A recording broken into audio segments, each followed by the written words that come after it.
Hello, dear viewers. This is George from Ireland. Here I am in London.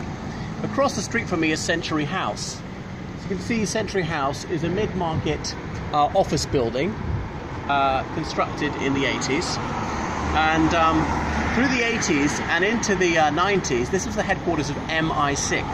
MI6 is the United Kingdom's secret intelligence service aimed at spying abroad.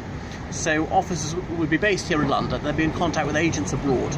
An agent abroad would be, for example, the officer of a foreign army, a diplomat in another country's diplomatic service, a business executive from another country would be willing to help out, or indeed a British business executive going abroad would have access to intelligence. He'd happily feed it back.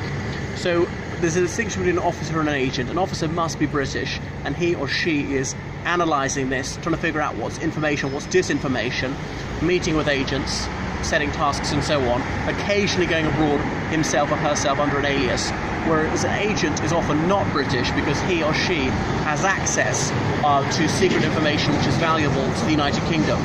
Richard Tomlinson was an MI6 officer from the early to the mid-90s, and he was here in Century House. Indeed, he lived on a street called Richbourne Terrace, just around the corner.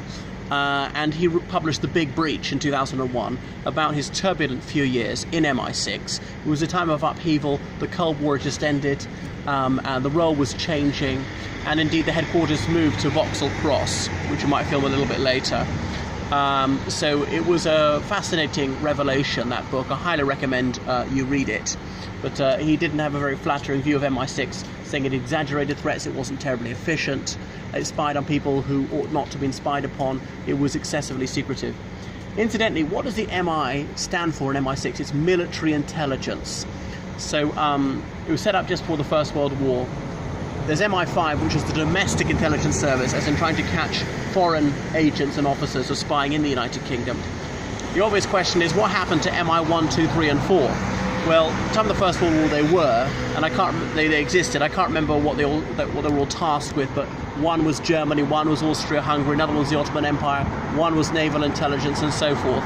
But these days it's only MI5 and MI6. That's all for the moment from Century House, which is just south of Waterloo Station.